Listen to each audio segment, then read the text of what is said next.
ونؤمن به ونتوكل عليه ونعوذ بالله من شرور أنفسنا ومن سيئات أعمالنا من يهده الله فلا مضل له ومن يضلل فلا هادي له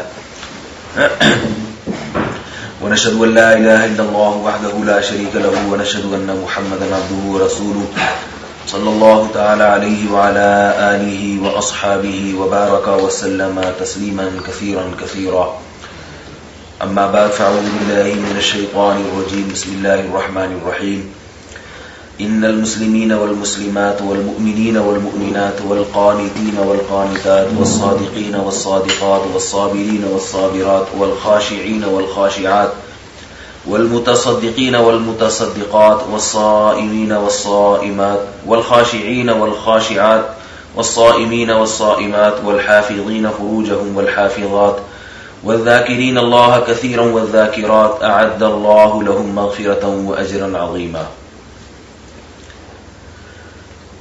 یہ میں نے قرآن مجید کی ایک آیت پڑھی ہے. رسول اللہ صلی اللہ علیہ وسلم کی خدمت میں کچھ خواتین آئی تھی صحابیات. انہوں نے عرض کیا کہ یا رسول اللہ، قرآن مجید میں جتنے بھی اللہ تعالیٰ نے احکامات دیے ہیں تو وہ تو سارے مردوں کو احکامات دیے ہیں اور مردوں کو خطاب ہے اس میں، اور جنت کی بشارتیں بھی اللہ نے مردوں کے لیے رکھی ہیں. خواتین کے لیے قرآن میں کیا ہے؟ یہ ان صحابیات کو غلط فہمی اس لیے ہوئی کہ قرآن مجید میں جہاں بھی انسانوں سے خطاب کیا ہے تو مذکر کے صیغے استعمال کیے گئے ہیں، جیسے یا ایھا الذین آمنو، اے لوگو جو ایمان لائے ہو. اب اگر اس میں عورتوں سے خطاب ہوتا تو یہ یوں ہوتا یا ایھا اللاتی یا ایھا اللتی. الذی کا جو لفظ ہے وہ مذکر کے لیے استعمال ہوتا ہے. علماء نے اس کا جواب یہ دیا ہے کہ قرآن مجید میں جہاں بھی مردوں کو خطاب ہے، خواتین اس میں ضمن میں خود بخود داخل ہیں. لیکن صحابہ کرام میں صحابیات کو یہ اشکال ہوا تھا کہ ہمارے لیے الگ سے کوئی آیات کیوں نہیں ہے جس میں خاص خواتین کو خطاب کیا گیا ہو. تو اس پہ یہ آیت نازل ہوئی کہ ان المسلمین والمسلمات والمؤمنین والمؤمنات والقانتین والقانتات والصادقین والصادقات والمتصدقین والمتصدقات والخاشعین والخاشعات.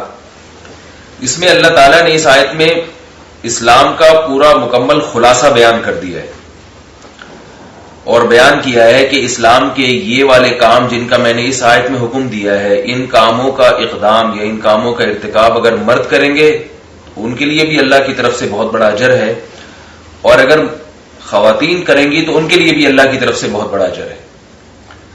تو ان المسلمین والمسلمات فرمایا بے شک وہ لوگ جنہوں نے اپنے آپ کو اللہ کے سپرد کر دیا، یعنی شریعت کی تعلیمات کو جنہوں نے فالو کیا، والمسلمات اور وہ خواتین جنہوں نے اسلام کی تعلیمات کو فالو کیا. یہ تمہید ہے، آگے وہ تعلیمات بیان کی جا رہی ہے کہ کون کون سی اسلام کی وہ تعلیمات ہیں جو اللہ چاہتے ہیں کہ مرد بھی اس پہ عمل کریں اور خواتین بھی اس پہ عمل کریں. تو پہلی تعلیمات کیا ہے؟ المؤمنین والمؤمنات، ایمان لانے والے مرد اور ایمان لانے والی عورتیں.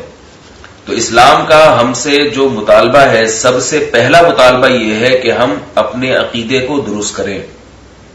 مومن کا مطلب جو اللہ پر ایمان لاتا ہے، اور اللہ پر ایمان لانے کا مطلب جیسے اللہ نے ایمان کا حکم دیا ہے کہ اللہ کے ساتھ کسی کو شریک نہ کیا جائے. یہ بلاد عربیہ میں الحمدللہ ایک بہت اچھی بات ہے کہ یہاں شرک نہیں ہے.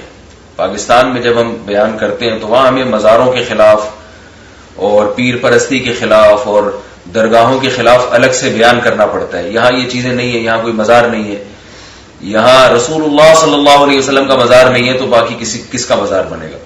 ایک دفعہ شاہ فیصل وہاں پاکستان میں آئے تو پاکستان آرمی ان کو قائد اعظم کے مزار پہ لے گئی کوئی فاتحہ وغیرہ پڑھوانے کے لیے. تو وہ اپنی گاڑی میں بیٹھے رہے، اٹھے نہیں وہاں سے.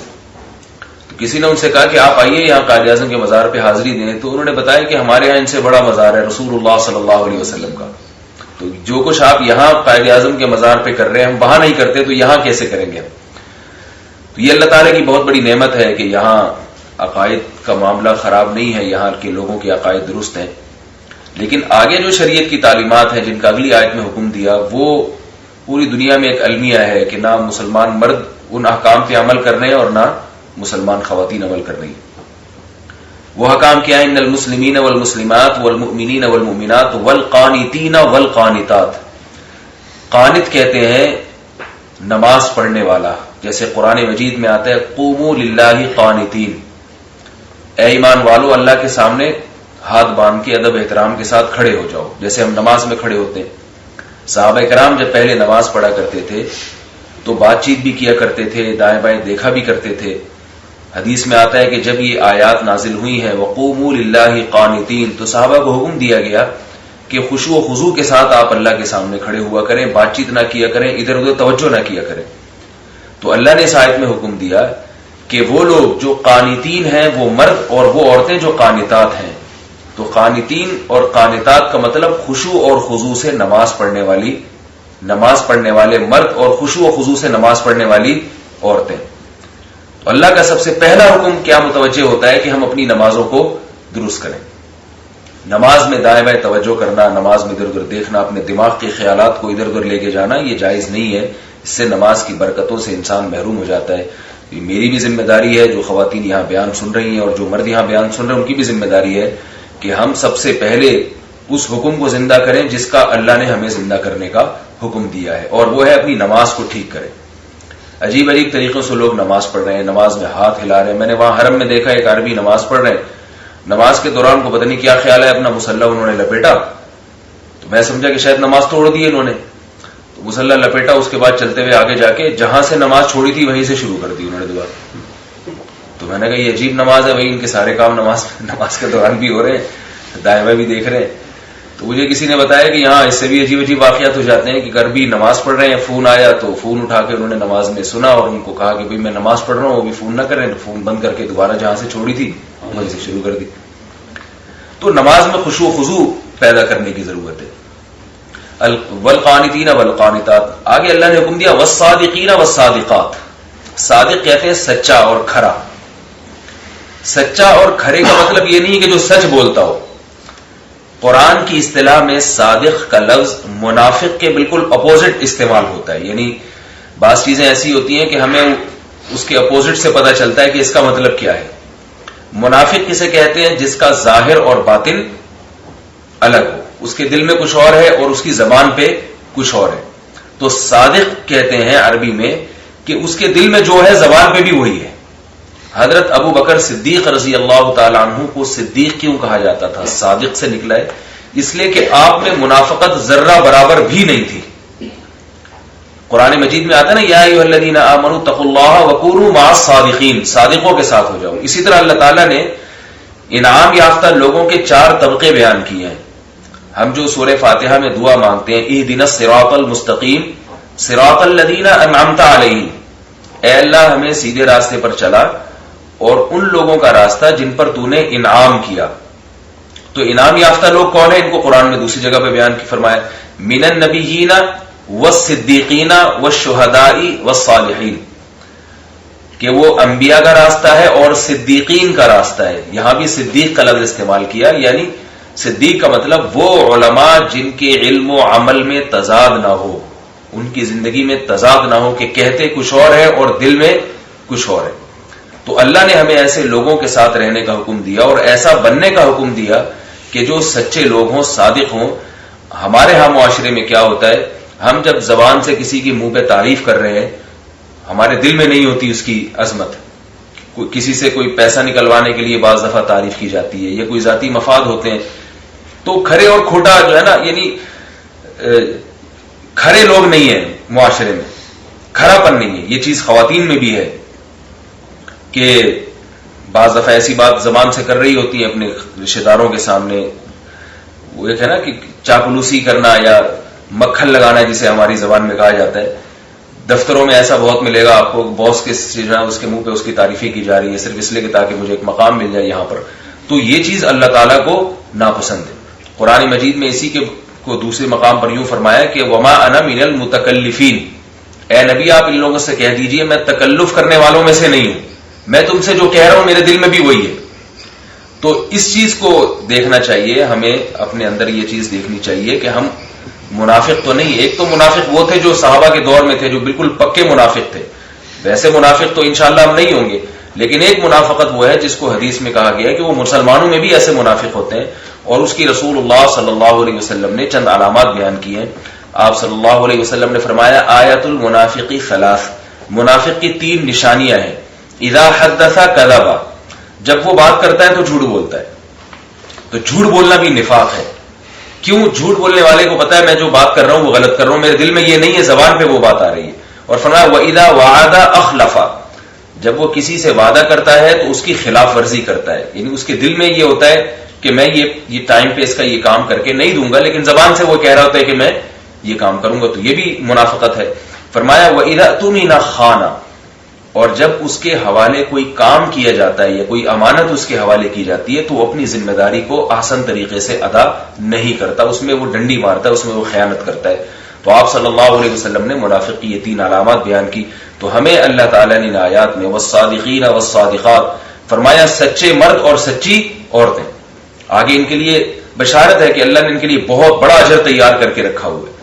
تو ہمیں اپنے اندر یہ چیز بھی پیدا کرنی چاہیے کہ زبان جو ہم کہہ رہے ہیں زبان سے وہ ہمارے دل میں ہو اور ہمارے ظاہر اور باطن میں تضاد نہ ہو. اور آگے فرمایا والصادقین والصادقات والمتصدقین والمتصدقات، صدقہ کرنے والے مرد اور صدقہ کرنے والی عورتیں، ان کے لیے بھی اللہ نے اجر عظیم تیار کیا ہے.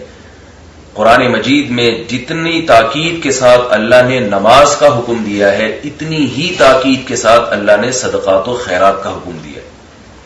قرآن مجید سورہ سجدہ میں اللہ نے فرمایا تتجافى جنوبهم عن المضاجع يدعون ربهم خوفا وطمعا ومما رزقناهم ينفقون.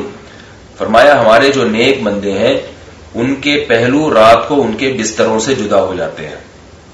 کیا کرتے ہیں؟ وہ نماز پڑھتے ہیں، دعا مانگتے ہیں. يدعون ربهم خوفا وطمعا، اپنے رب کو پکارتے ہیں خوف میں اور لالچ میں. جہنم کا خوف ہے اور جنت کی لالچ. تو اللہ تعالیٰ ایسے مردوں کو بھی پسند کرتے ہیں جو رات کی تنہائی میں اٹھ کے اللہ سے دعا مانگے، اور اللہ ایسی عورتوں کو بھی پسند کرتے ہیں جو رات کی تنہائی میں اٹھ کے اللہ سے دعا مانگے. آج ہمارے معاشرے میں یہ چیز ختم ہوتی جا رہی ہے. رسول اللہ صلی اللہ علیہ وسلم نے فرمایا اللہ تعالیٰ ایسے مرد اور اس کی ایسی عورت کی طرف دیکھ کے خوش ہوتے ہیں، ہنستے ہیں اس کو دیکھ کر کے. شوہر رات کو اٹھتا ہے اور اپنی زوجہ کو رات کو تہجد کے لیے اٹھاتا ہے اور دونوں مل کے مصلی پہ کھڑے ہو کے نماز پڑھتے ہیں. اور فرمایا ایسی عورت کو دیکھ کے خوش ہوتے ہیں کہ وہ رات کو اٹھتی ہے اور اس کا شوہر سو رہا ہوتا ہے تو اپنے شوہر کو اٹھاتی اور دونوں مصلی پہ نماز پڑھتے ہیں.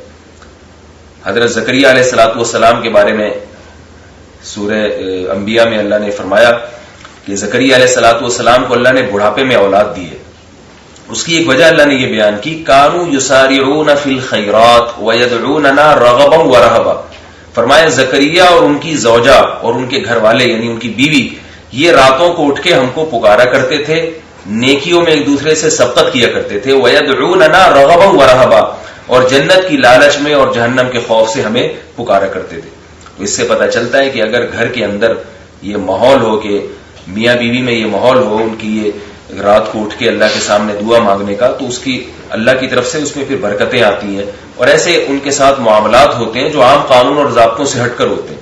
بڑھاپے میں کسی کو اولاد نہیں ملتی، لیکن اللہ نے زکریا علیہ السلام کی دعاؤں کو قبول کیا اور اس کی وجہ اللہ نے بیان کی کہ وہ اور ان کی بیوی ہمیں پکارا کرتے تھے. تو فرمایا کہ تتجافى جنوبهم عن المضاجع يدعون ربهم خوفا وطمعا ومما رزقناهم ينفقون. فرمایا رات میں یہ اٹھتے ہیں، تہجد کی نماز پڑھتے ہیں، اللہ کو پکارتے ہیں، اور دن میں کیا کرتے ہیں؟ مما رزقناهم ينفقون، جو رزق ہم نے ان کو دیا ہے اس رزق میں سے اللہ کی راہ میں خرچ کرتے ہیں. تو جیسے خرچ کرنا، صدقات و خیرات کرنا مرد کی ذمہ داری ہے، بالکل اسی طرح عورت کی بھی ذمہ داری ہے. اور صدقات و خیرات کی ابتدا اپنے قریبی رشتہ داروں سے کرنی چاہیے. صحابیات اس بات کا اہتمام کیا کرتی تھی کہ وہ اپنے قریبی رشتہ داروں پہ، خونی رشتہ داروں پہ بہت خرچ کیا کرتی تھی. حضرت صفیہ رضی اللہ تعالی عنہا کی شکایت لگائی کسی نے حضرت عمر کو کہ یہودیوں پہ پیسہ خرچ کرتی ہیں. یہودی تو اسلام دشمن تھے. حضرت عمر نے پوچھا حضرت صفیہ سے، تو انہوں نے فرمایا کہ میں چونکہ یہودیوں کے خاندان سے ہوں، میں نے اسلام قبول کیا ہے، تو میرے سارے رشتہ دار یہودی ہیں، تو میں رشتہ داری جوڑنے کے لیے اور ان کو خوش کرنے کے لیے ان کو ہدایہ دیتی ہوں، ان کو تحفے دیتی ہوں. حضرت عمر رضی اللہ تعالیٰ عنہ بڑے خوش ہوئے. تو حضرت صفیہ رضی اللہ تعالیٰ عنہا جب اپنے یہودی رشتہ داروں کو ہدیے اور گفٹ دے سکتی ہیں اس لیے تاکہ رشتہ داری جڑے، تو ہم اپنے مسلمان رشتہ داروں پہ کیوں خرچ نہیں کر سکتے؟ یہاں خواتین کو اشکال ہوگا کہ بھئی زیادہ تر جو آمدن ہے وہ تو مردوں کے ہاتھ میں ہوتی ہے، تو خواتین کیسے صدقات و خیرات کر سکتی ہیں؟ اس کا بھی رسول اللہ صلی اللہ علیہ وسلم نے جواب دیا. آپ صلی اللہ علیہ وسلم نے فرمایا جو عورت اپنے شوہر کے مال سے، شوہر کی اجازت سے صدقہ کرتی ہے تو اللہ تعالیٰ پورا اسے اجر عطا فرماتے ہیں، ایسے جیسے وہ اپنے ذاتی مال میں سے کر رہی ہے. تو خواتین کو جیب خرچی تو ملتی ہے. آج میرا خیال ہے اس دنیا میں کوئی ایسی خاتون نہیں ہوگی جن کو شوہر کی طرف سے جیب خرچی نہ ملتی ہو، تو وہ اس میں سے بچا کے کر سکتی ہیں، اپنے شوہر کی اجازت سے خرچ کر سکتی ہیں، شوہر کے مال کو خرچ کر سکتی ہیں اپنے رشتہ داروں پہ، اور اللہ کے راستے میں، مدارس میں، جو بھی خیر کے جو بھی شعبے ہیں ان تمام میں خرچ کیا جا سکتا ہے. اور اگر کچھ بھی نہیں ہو سکتا تو رسول اللہ صلی اللہ علیہ وسلم نے فرمایا فاتقوا النار ولو بشق تمرۃ، فرمایا تم جہنم کی آگ سے اپنے آپ کو بچانے کی کوشش کرو اگرچہ کھجور کے آدھے ٹکڑے کے ذریعے ہی کیوں نہ ہو. آپ کچھ نہیں کر سکتے تو آپ کھجور کو 2 حصوں میں ڈیوائڈ کر کے آدھا کھجور کسی فقیر کو دے سکتے ہیں. کتنی سخت تاکید ہے کہ اگر کچھ نہیں کر سکتے تو آدھا کھجور کسی کو کھلا دیا کرو، اس سے بھی اللہ تعالیٰ تمہیں جہنم کی آگ سے بچا لیں گے. اور نبی صلی اللہ علیہ وسلم خواتین میں الگ سے صدقات و خیرات کی ترغیب پر بیان کیا کرتے تھے. الگ سے خواتین کی مجلس لگائی جاتی تھی جس میں رسول اللہ صلی اللہ علیہ وسلم خواتین کو اللہ کے عذاب سے ڈراتے اور فرماتے تم صدقات و خیرات کرو گی تو اللہ کا عذاب تم سے دور ہوگا اور تمہارے گناہوں کی مغفرت ہوگی. تو آج ہمارے ہاں مردوں میں صدقات و خیرات کا رواج زیادہ ہے، مگر خواتین میں یہ ریشو مردوں کی نسبت کم ہے. تو آپ اس میں کو بڑھائیے اپنے خاص طور پہ قریبی رشتہ داروں کو. قریبی رشتہ دار اگر غریب نہ بھی ہوں تو بھی ان کو دینے کا ثواب ہے. قریبی رشتہ دار جو ہیں، جو خونی رشتے ہوتے ہیں، بھائی بہن کا رشتہ، ہمارے ہاں ان میں ہدیے دینے کا رواج ختم ہو گئے ہیں. اجنبیوں کو ہدیے دیے جاتے ہیں، اپنے خونی رشتوں کو نہیں دیے جاتے. تو یہ بہت غلط چیز ہے، معاشرے میں اس رواج کو ختم کرنا چاہیے. نبی صلی اللہ علیہ وسلم نے فرمایا اپنے قریبی رشتہ دار کو تم دو گے تو تمہیں دگنا ثواب ملے گا، ایک صدقہ کرنے کا ثواب ملے گا اور ایک رشتہ داری کو جوڑنے کا ثواب ملے گا. تو اس کا خیال کرنا چاہیے. اور علماء نے یہاں تک لکھا ہے کہ اگر شوہر غریب ہے اور بیوی مالدار ہے تو بیوی کو اپنے شوہر پہ خرچ کرنے کا بھی ثواب ملتا ہے. حضرت عبداللہ بن مسعود رضی اللہ تعالی عنہ کی زوجہ تھی، ان کا نام زینب تھا. آپ صلی اللہ علیہ وسلم نے ایک مرتبہ خواتین میں بیان کیا اور صدقات و خیرات کی ترغیب دی اور فرمایا کہ تم اللہ کے عذاب سے اپنے آپ کو بچانے کی کوشش کرو اور صدقات و خیرات کیا کرو. حضرت زینب رضی اللہ تعالی عنہ گھر آئیں. ان کے شوہر تھے عبداللہ بن مسعود، وہ غریب تھے لیکن علم میں بہت سارے صحابہ میں ممتاز تھے. تو آئیں اور اپنے شوہر سے مسئلہ پوچھا انہوں نے کہ کیا میں آپ کو صدقہ کر سکتی ہوں، آپ کے اوپر، آپ بھی غریب ہیں سب سے زیادہ اس علاقے میں. تو بیوی مالدار تھی اور شوہر غریب تھے. تو کہنے لگے کہ بھائی جا کے پوچھو نبی صلی اللہ علیہ وسلم سے. تو کہنے لگی آپ جائیے، آپ رسول اللہ صلی اللہ علیہ وسلم سے پوچھئے کہ کیا میری بیوی مجھے صدقہ دے سکتی ہے.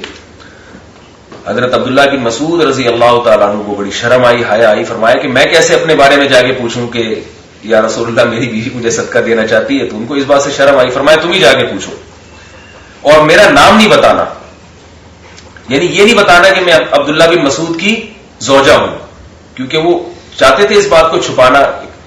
بیوی جب شوہر پہ خرچ کرتی ہے تو عام طور پر لوگ پھر باتیں بناتے ہیں کہ اس کی تو بیوی اس کو کھلاتی ہے، اس کی تو بیوی جو ہے نا اس پہ خرچہ کرتی ہے. اس لیے عبداللہ بن مسعود رضی اللہ تعالیٰ عنہ کو اس سے شرم آ رہی تھی اور حضرت زینب سے کہا کہ میرا نہیں بتانا کہ یعنی عبداللہ بن مسعود کی بیوی ہوں میں اور میں پوچھنے، اپنا نام نہیں بتانا، شو نہیں کرنا، بس اجنبی خاتون بن کے جانا اور یہ پوچھنا کہ میں اپنے شوہر پہ صدقہ کرنا چاہتی ہوں تو کیا یہ جائز ہے یا نہیں. حضرت زینب رضی اللہ تعالی عنہ گئی ہیں. آپ صلی اللہ علیہ وسلم کا جب دروازہ بجایا ہے انہوں نے تو حضرت بلال نکلے، خادم تھے. حضرت بلال نے پوچھا کون؟ فرمایا کہ ایک خاتون ہے، نبی سے بتاؤ، نبی صلی اللہ علیہ وسلم سے پوچھو کہ ایک عورت آئی ہے، وہ یہ پوچھ رہی ہے کہ کیا عورت اپنے شوہر کو صدقہ دے سکتی ہے. حضرت بلال گئے تو تھوڑی دیر بعد واپس آئے تو فرمایا کہ رسول اللہ صلی اللہ علیہ وسلم اس عورت کا نام پوچھ رہے ہیں، یہ پوچھنے والی کون ہے. اب انہوں نے تو شوہر نے منع کیا ہوا تھا بھائی نام نہیں بتانا. تو حضرت زینب نے بتا دیا نام کہ بھائی مدینہ میں اتنی ساری زینب ہے، نبی کو کیا پتا چلے گا کہ کون سی زینب. تو حضرت زینب نے فرمایا کہ حضرت بلال سے کہ ان سے کہو جو عورت مسئلہ پوچھنے آئی ہے اس کا نام زینب ہے. حضرت بلال گئے, تھوڑی دیر بعد واپس آئے تو کہنے لگے رسول اللہ صلی اللہ علیہ وسلم پوچھ رہے ہیں ای الزیانب, کون اتنی ساری زینب ہے ان میں سے کون سی والی زینب ہے؟ تو مجبور ہو گئی. فرمایا کہ امرات عبداللہ ابن مسعود, بتایا کہ عبداللہ بن مسعود کی زوجہ آئی پوچھنے کے لیے.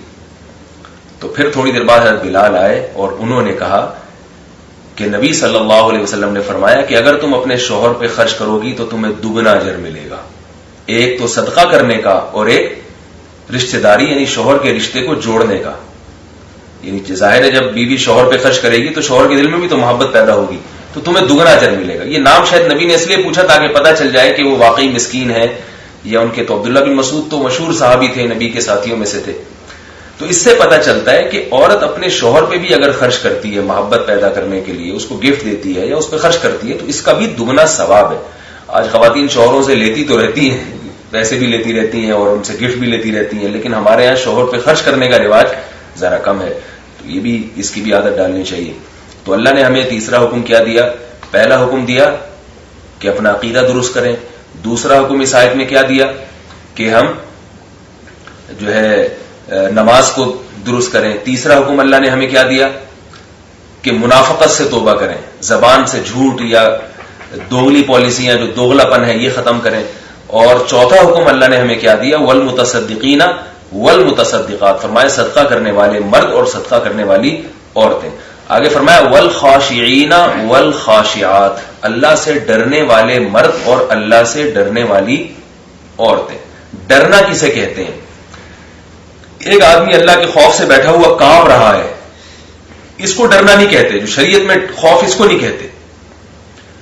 شریعت میں خوف کا مطلب یہ ہے کہ جب بھی کوئی ناجائز کام ہمارے سامنے آیا اور ایسا ناجائز کام جس کے کرنے کا ہمارا دل چاہ رہا ہے, لیکن ہمیں اس وقت اللہ کے عذاب کا خوف آ گیا کہ اگر میں نے یہ کام کیا تو اس پہ مجھے سزا ملے گی قیامت کے دن, اس خوف کی وجہ سے اتنا خوف پیدا ہو جائے کہ ہم اس وقت وہ نافرمانی چھوڑ دیں. تو ایسے لوگوں کو اللہ خاشعین اور خاشعات کہتے ہیں قرآن مجید. بہت سارے گناہ ایسے ہیں جو ہم سب کا دل چاہتا ہے کہ ہم کریں. رشوت کھانے کا کس کا دل نہیں چاہتا, پیسے آتے ہیں اس میں. اور بہت سارے ناجائز کام ہیں جن کا کرنے کا ہمارا بد نظری کا ہر ایک کا دل چاہتا ہے, لیکن اللہ نے پابندی لگا دی. تو آج بہت سارے گناہ خواتین میں ایسے آ گئے ہیں کہ وہ ناجائز ہیں, وہ حرام ہیں, اس پر رسول اللہ صلی اللہ علیہ وسلم کی طرف سے بہت سخت وعیدیں ہیں. لیکن خواتین وہ کام کیوں کر لیتی ہیں کہ دنیا کر رہی ہے تو ہمارا بھی دل چاہتا ہے کہ ہم بھی معاشرے کے ساتھ, تاکہ ہم معاشرے میں سروائیو کر سکیں, ہم معاشرے میں چل سکیں. فیشن کے حوالے سے جو الیکٹرانک میڈیا پہ جو بھرمار ہے ناجائز فیشنز کی, وہ آپ اتنی تیزی سے مسلمانوں کے کلچر کو وہ تبدیل کر رہی ہے. ہماری خواتین کے لباس تبدیل ہو گئے, ہماری خواتین کے جو فیشن تھے وہ سارے تبدیل ہو گئے, لیکن اس پر کوئی روک ٹوک نہیں ہے. نبی صلی اللہ علیہ وسلم نے جو بھویں بنانے والی عورت ہے, آئی بروز جن کو باریک کرنے والی عورت, اس پر آپ صلی اللہ علیہ وسلم نے لعنت فرمائی ہے. آج خواتین میں آئی بروز بنانے کا رواج بہت بڑھ گیا ہے. اپنی جو بھویں جو ہیں اور آئی جو بروز ہیں ان کو نوچا جاتا ہے, اللہ کی تخلیق کو تبدیل کیا جاتا ہے. اسی طرح بالوں کے بارے میں فیشن, کس قدر ناجائز فیشن آ رہے ہیں. رسول اللہ صلی اللہ علیہ وسلم نے ارشاد فرمایا کہ قیامت کے قریب کچھ ایسی عورتیں پیدا ہوں گی کہ لا یوجد ریح الجنہ وان ریحها لا یوجد من مسیرۃ کذا وکذا. فرمایا جنت کی خوشبو بہت دور سے محسوس ہو جاتی ہے, مگر ان عورتوں کو جنت کی خوشبو بھی نہیں ملے گی. جنت میں جانا تو دور کی بات. ان کے بارے میں آپ صلی اللہ علیہ وسلم فرمایا عاریات کاسیات, وہ لباس تو پہنے ہوئے ہوں گی مگر لباس پہننے کے باوجود برہنہ ہوں گی. کیوں؟ اس لیے علماء نے اس کا مطلب بیان کیا کہ اتنا چست لباس ہوگا کہ جسم اس سے نمایاں ہوتا ہوگا, یا اتنا ہلکا لباس ہوگا, اتنا باریک لباس ہوگا کہ اس سے جسم کی کھال نظر آتی ہوگی. تو آپ صلی اللہ علیہ وسلم نے ایسی عورت کو جو بہت چست کپڑے پہنتی ہو یا بہت ہلکے کپڑے پہنتی ہو, ایسی عورت کو برہنہ عورتوں میں شمار کیا. اور آپ صلی اللہ علیہ وسلم نے فرمایا ان کو جنت کی خوشبو بھی نہیں آئے گی. اور اسی حدیث میں آگے فرمایا رؤوسہم کاسنمۃ البخت, فرمایا ان کے سر ایسے ہوں گے جیسے اونٹ کے کوہان ہوتے ہیں. یعنی ان کے جو بالوں کا فیشن ہوگا نا, وہ بال اوپر ایسے چوٹی کی طرح, جیسے اونٹ کا کہان, اونٹ کا جو کوہان ہے وہ اٹھا ہوا ہوتا ہے, ایسے انہوں نے بال کو سروں کے اوپر اٹھایا ہوا ہوگا. اسی حدیث کی وجہ سے علماء نے کہا ہے کہ عورت جو بالوں کا جوڑا بنائے گی وہ سر کے پچھلے حصے میں بنا سکتی ہے، سر کے اوپر نہیں بنا سکتی، تاکہ اس کے سر کے بال اونچے نہ ہو. تو یہ سب ناجائز فیشن ہے. ناخن بڑھائے ہوئے خواتین، یہ حیرت کی بات ہے کہ ناخن کاٹنے میں انسان کی زینت ہے. جو انگریز عورتوں سے جو چیز معاشرے میں ہمارے چل کے آتی ہے وہ سب اس کو فالو کرنا شروع کر دیتے ہیں. بڑے بڑے ناخن تو کوئی خوبصورتی کی علامت نہیں ہے، اسے کھانے پینے میں کتنی مشکلات ہیں. آپ کھانا کھاتے ہیں تو وہ ناخن آپ کے سالن میں ڈوب رہے ہیں، کوئی بھی چیز آپ اٹھاتے ہیں تو وہ ناخن پہلے گھستے ہیں اس کے اندر اور وہ چیز آپ کے ہاتھ میں بعد میں آتی ہے. جراثیم بھی پھیلتے ہیں، اس سے بیماریاں بھی پھیلتی ہیں. کون سا فیشن ہے ناخن بڑھا لینا؟ نبی صلی اللہ علیہ وسلم نے تو فرمایا جس نے جو غیر ضروری بال ہیں یا ناخن ہے 40 دن تک، روایت کا حدیث کا مفہوم ہے کہ اگر وہ صفائی نہیں کی تو نماز مکروہ ہو جاتی ہے، اس سے نماز قبول نہیں ہوتی. تو یہ تو ہمارے مذہب کی بنیادی چیزیں ہیں کہ ناخن کاٹنا یا غیر ضروری بالوں کو صاف کرنا. یہ تو اس کا تو اس مذہب نہ بھی ہو تو صفائی سے تعلق ہے، تو کوئی بھی سلیم الطبع انسان اس کو برداشت نہیں کرتا. تو یہ فیشنوں کو ختم کرنا چاہیے. ناخن بڑھانے والے فیشن ہیں یا آئی بروز ہیں یا دانتوں میں، بعض عرب میں ایسا دستور تھا کہ جن خواتین کے دانتوں میں گیپ نہیں ہوتا تھا وہ دانتوں کو گھسوا دیا کرتی تھی.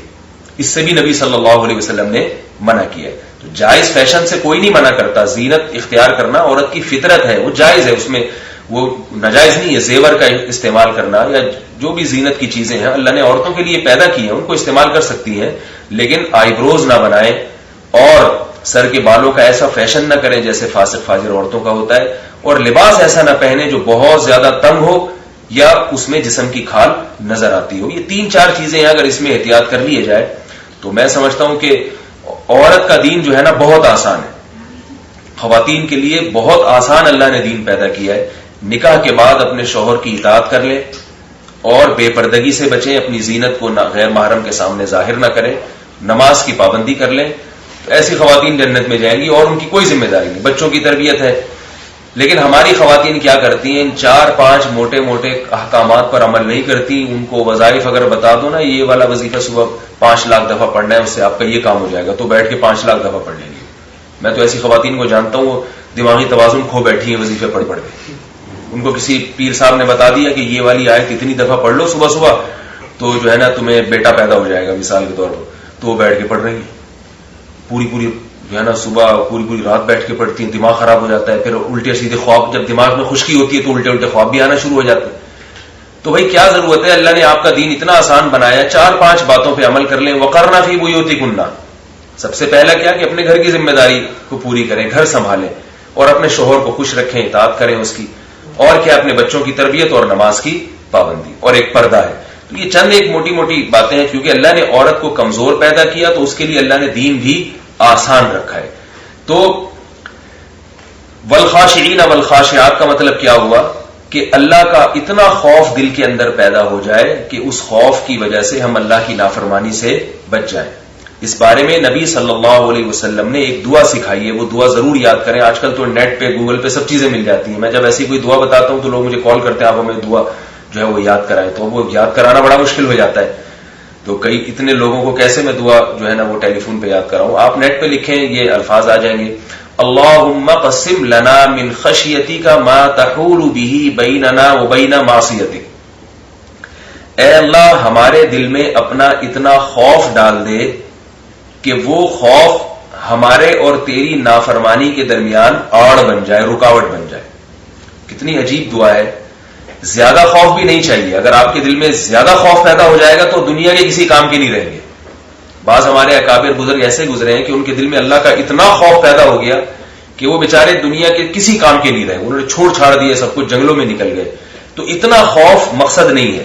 اتنا خوف پیدا ہو جائے کہ اللہ کی نافرمانی سے ہمیں ڈر لگنے لگے اور اس پر ہمیں عذاب کا تصور دماغ میں آئے کہ اگر یہ میں نے کیا تو اس کا یہ عذاب ہے، اس پر مجھے سزا ملے گی قیامت کے دن. وَمِن طَاعَتِكَ مَا تُبَلِّغُنَا بِهِ جَنَّتَكَ. اور اے اللہ ہمیں اپنی اتنی اطاعت نصیب کر دے، اتنی ہم شریعت کو فالو کرنا شروع کر دیں، تُبَلِّغُنَا بِهِ جَنَّتَكَ، کہ جس کی وجہ سے تو ہمیں جنت میں پہنچا دے. یعنی اس میں دنیا کا بھی خیال کیا گیا ہے. بالکل ایسے ہمیں حکم نہیں دیا کہ صوفی بن کے بیٹھ جاؤ اور سارے کاروبار اور دکان سب چھوڑ چھاڑ کے بس جنت کی فکر میں ہی لگے رہو 24 گھنٹے.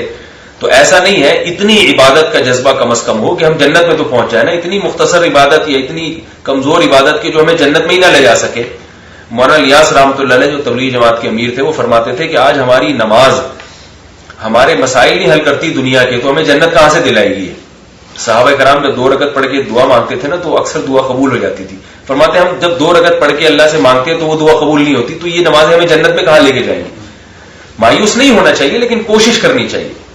تو والخاشعین والخاشعات والصائمین والصائمات, میں چونکہ جلدی جلدی اس آیت کو کمپلیٹ کر رہا ہوں, وقت تھوڑا ہے, تو والصائمین والصائمات, اللہ نے اہل جنت کی ایک اور صفت بیان کی, روزہ رکھنے والے مرد اور روزہ رکھنے والی عورتیں.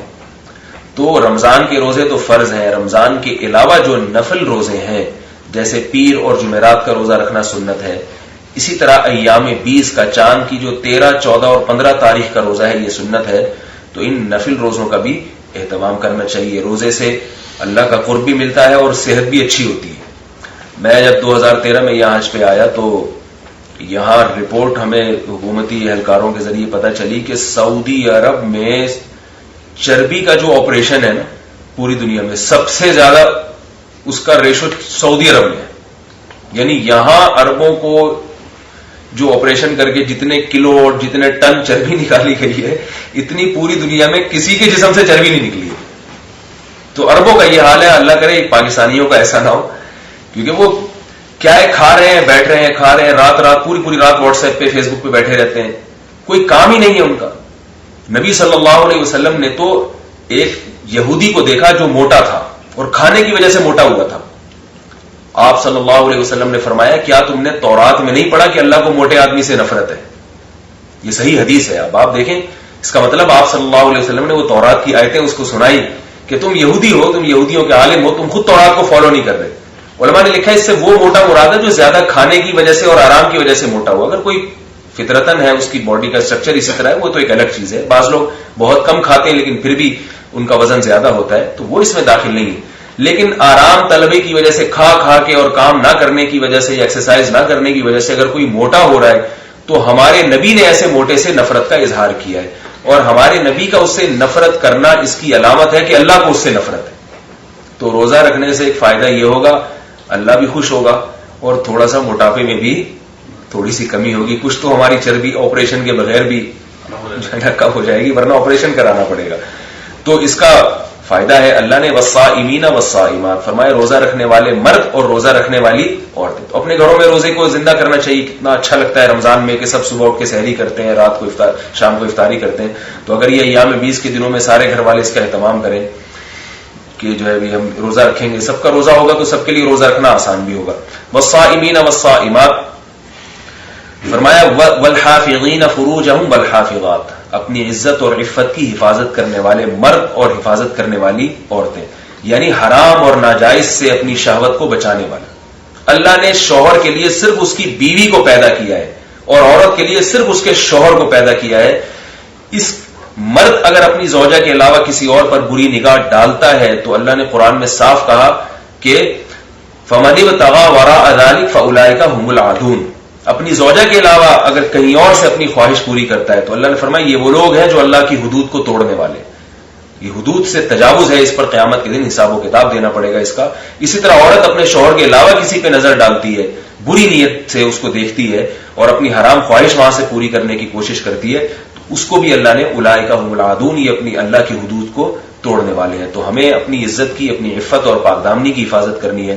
اور آخر میں اللہ نے فرمایا والذاکرین اللہ کثیرا والذاکرات, کثرت سے اللہ کا ذکر کرنے والے مرد اور کثرت سے اللہ کا ذکر کرنے والی عورتیں. تو ذکر اللہ اس کی بھی اپنی فضیلت ہے.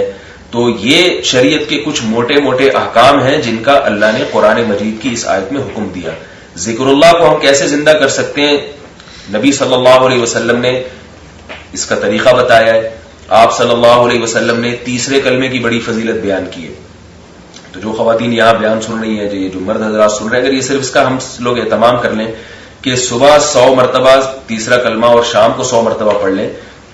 نبی صلی اللہ علیہ وسلم نے فرمایا یہ جو سبحان اللہ والحمد للہ ولا الہ الا اللہ واللہ اکبر, یہ کلمہ ایسا ہے کہ سورج جن چیزوں پہ طلوع ہوتا ہے کوئی بھی چیز اس سے زیادہ قیمتی نہیں ہے.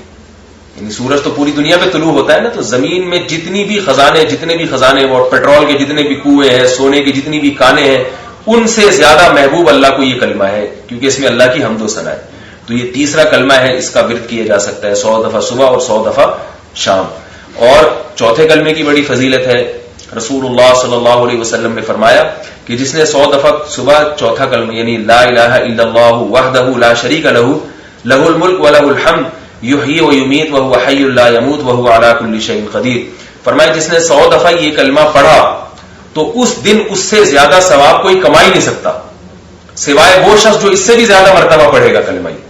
کتنی بڑی فضیلت ہے کہ آپ لا الہ الا اللہ وحدہ لا شریک لہ لہ الملک ولہ الحمد یحیی ویمیت وہو حی لا یموت وہو علی کل شیء قدیر. یہ کلمہ اگر آپ 100 دفعہ صبح پڑھ لیں تو آپ صلی اللہ علیہ وسلم بشارت دے رہے ہیں کہ تم نے اپنے اعمال میں اتنی نیکیاں جمع کر لی ہیں کہ اب اس سے زیادہ نیکیاں وہی جمع کر سکتا ہے جو اس سے بھی زیادہ مرتبہ اس کلمے کا ورد کرے گا. یہاں بھی ہمارے ساتھ مسئلہ یہ ہے کہ جو اللہ اس کے رسول نے ہمیں وظائف بتائے ہیں ان کی طرف ہم نہیں آتے. ہم کتابیں پڑھتے ہیں، وہ فلاں بزرگ نے یہ والا وظیفہ بتایا، اس کے پڑھنے سے یہ کام ہو جائے گا، فلاں نے یہ والا وظیفہ بتایا، اس کے پڑھنے سے یہ کام ہو جائے گا. وظیفوں کی کتابیں چھپ رہی ہیں ہمارے یہاں اور اس میں لکھا ہوا ہے کہ یہ پڑھنے سے یہ ہوگا، یہ پڑھنے سے، وہ پڑھتے چلے جا رہے ہیں، وہ کچھ بھی نہیں رہا. بھائی جو اللہ اس کے رسول صلی اللہ علیہ وسلم نے ہمیں تسبیحات بتائی ہیں ان کو پڑھیں. اور صبح و شام کی جو دعائیں ہیں حفاظت کے لیے، بسم اللہ الذی لا یضر مع اسمہ شیء فی الارض ولا فی السماء وہو السمیع العلیم، یہ وظیفہ نبی نے بتایا ہے. فرمایا جس نے یہ صبح یہ 7 دفعہ پڑھا یا کچھ بھی کوانٹٹی کتنی مجھے صحیح طرح یاد نہیں ہے، وہ 7 دفعہ، تو اس کو کوئی چیز نقصان نہیں پہنچا سکتی. تو یہ جو احادیث میں آپ صلی اللہ علیہ وسلم نے وظائف بتائے ہیں تو ہمیں ادھر ادھر کی کتابوں کے بجائے ان سے پڑھنا چاہیے. حضرت حکیم الامہ مولانا اشرف علی تھانوی رحمہ اللہ کے پاس ایک شخص آیا اور کہنے لگا حضرت کچھ پڑھنے کو بتا دیں، میرے کافی سارے مسائل لٹکے ہوئے ہیں، کچھ حل ہو جائیں گے، کچھ پڑھنے کو بتائیں. تو حضرت نے وہ حدیث میں جو دعائیں آتی ہیں وہ بتا دی. تو کہنے لگے یہ تو سب کتابوں میں لکھی ہوئی تو سب کو پتا ہے، آپ کچھ اپنے سینے سے بتائیں، کچھ اندر سے کوئی آپ کا تجربہ ہو وہ آپ بتائیں. تو بار بار وہ اس کو لفظ کو بیان کرتا اپنے سینے سے بتائیں. تو انہوں نے فرمایا میرے سینے میں تو آج کل بلغم آیا ہوا ہے جو سینے سے نکالوں گا، جب بلغم نکلے گا تو اٹھا کے لے جانا اسے. میں تمہیں حدیث بتا رہا ہوں، نبی صلی اللہ علیہ وسلم کے وظائف بتا رہا ہوں، تمہیں اچھے نہیں لگ رہے اور تم کہہ رہے ہو میں اپنے سینے سے نکال کے دوں. تو سینے میں بلغم ہے، جب نکلے گا تو بتا دوں گا میں تمہیں.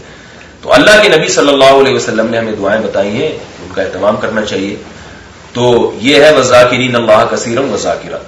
لیکن آج کل موبائل نے، انٹرنیٹ نے ہمیں ان تمام چیزوں سے غافل کر دیا ہے. مدینہ منورہ میں، مکہ معظمہ میں ہمارے ایک دوست ہیں، کافی عرصے سے یہاں مقیم ہیں. انہوں نے عرب کے کلچر کو بہت قریب سے دیکھا ہے. وہ مجھے بتا رہے تھے کہ وہ ڈرائیور ہیں، تو جو عرب خواتین ہیں ان کو لے کے جاتے ہیں جہاں بھی اسکول یونیورسٹیوں میں ان کو چھوڑتے ہیں. کہتے ہیں مجھے یاد ہے آج سے 4-5 سال پہلے تک یہ حال تھا کہ میں جب صبح فجر کے بعد ان لڑکیوں کو اٹھاتا تھا یونیورسٹی لے جانے کے لیے تو سب کے ہاتھ میں قرآن ہوتا تھا اور سب صبح صبح تلاوت کرتی ہوئی جا رہی ہوتی تھی. لیکن اب سب کے ہاتھ میں موبائل ہوتا ہے، کوئی واٹس ایپ پہ، کوئی فیس بک پہ، کوئی یوٹیوب پہ. وہ سارا جو فجر کی نماز کے بعد گھروں میں تلاوت کا رجحان تھا وہ بالکل ختم ہو گیا. تو ٹھیک ہے موبائل کی ضرورت ہے، واٹس ایپ کی ضرورت ہے، فیس بک بھی کسی حد تک ضرورت ہے، لیکن اس کو کچھ محدود کریں، اس کی ٹائمنگ ہونی چاہیے کتنا اور کس وقت استعمال کرنا ہے. اس کی وجہ سے اگر اپنے گھروں میں ذکر اذکار اور تلاوت ہی ختم ہو جائے گی تو پھر تو ہم میں اور گوروں کے، انگریزوں کے معاشرے میں کوئی فرق تھوڑی رہے گا.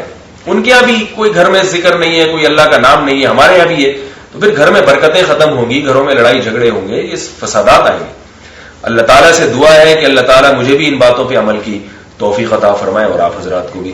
سبحانک اللہم وبحمدک نشہد ان لا الہ الا انت نستغفرک ونتوب الیک. سوال تھا جی، عورتوں کے بالوں کی کتنے لمبے کتنے ہونے چاہیے، کیسے کاٹ لیتے ہیں؟